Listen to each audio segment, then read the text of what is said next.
The first time I saw the video, my wife had already watched it twice. She didn't show it to me right away.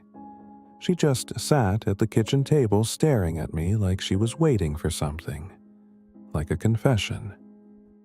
"What?" I asked. She turned her phone around, and suddenly I was watching myself.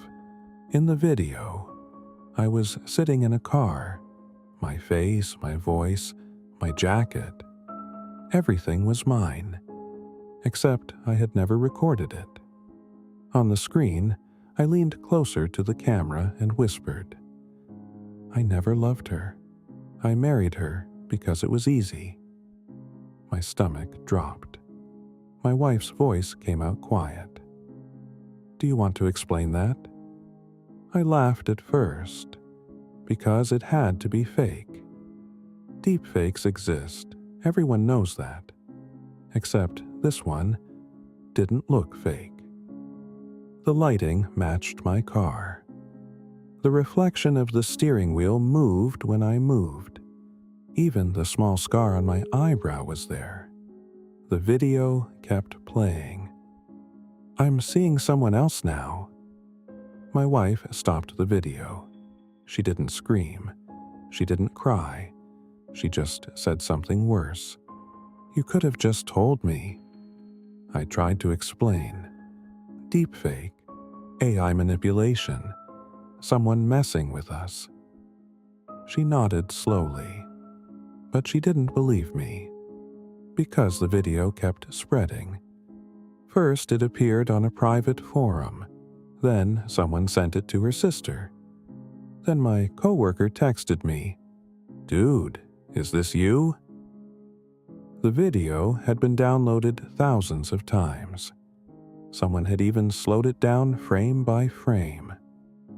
Every pixel said it was real. Even the blinking looked natural, and the voice was exactly mine. The next day, my wife moved into the guest room. She didn't yell, she didn't accuse me, she just stopped touching me, which somehow hurt more. At night, I could hear her watching the video again, over and over, like she was searching for proof.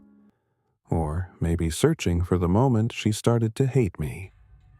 I went to the police. They told me the same thing everyone says now. If it's AI generated, it's almost impossible to trace.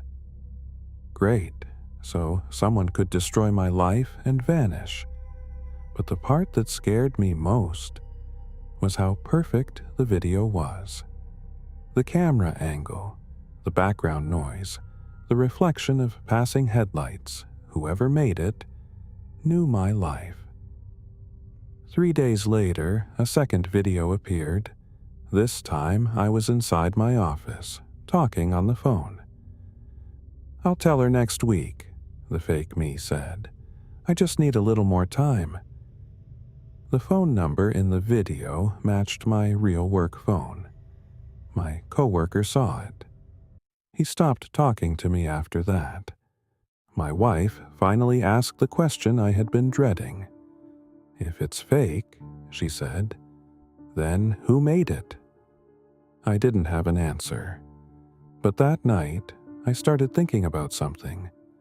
Something small, something I had ignored before. The camera angle.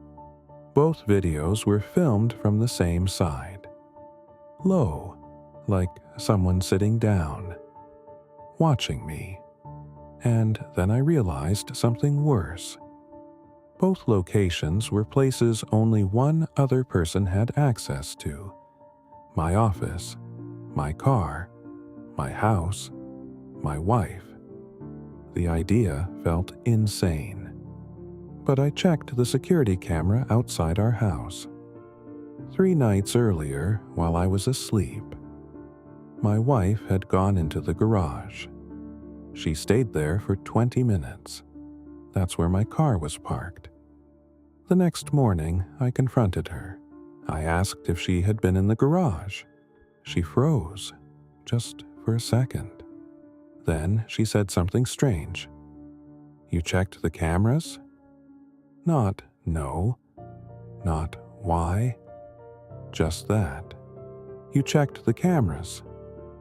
I told her I knew someone was making the videos, and I asked her again, did you go into the garage?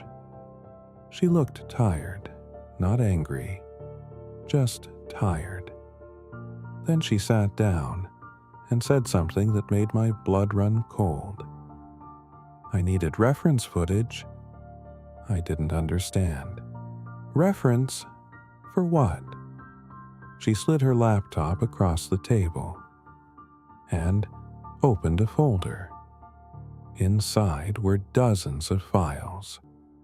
Videos, audio clips, photos of me, hundreds of them, recorded over months. My voice, my face, every expression, every tone. Training data. You made the deepfakes? I asked. She nodded, calmly. Yes. I felt like the floor disappeared under me. Why would you do this? She looked at me for a long time before answering, because I needed to know the truth. She explained it slowly. At first, she had only tested the AI, just experimenting. But then she realized something. The model could simulate how I might respond, what I might say if I were honest. So she created scenarios, questions, situations, and the AI version of me answered them every time, more honestly than I ever did. What are you talking about? I said. She opened another video. This one looked like a confession. Fake me leaned toward the camera again. I stayed because I felt guilty leaving. My wife whispered. The AI predicted that line before it generated the video. I felt sick. That's not real. She shrugged. Maybe. Then she said the sentence that destroyed me. But every prediction has been correct so far. I stood up. This is insane. But before I could leave, she played one last clip. In the video, I was packing a suitcase, looking straight into the camera, and saying something I had never said before. Tomorrow I'm leaving her. I stared at the screen. That's not real. My wife nodded slowly. I know. Then she looked at me, with the saddest smile I have ever seen. Not yet.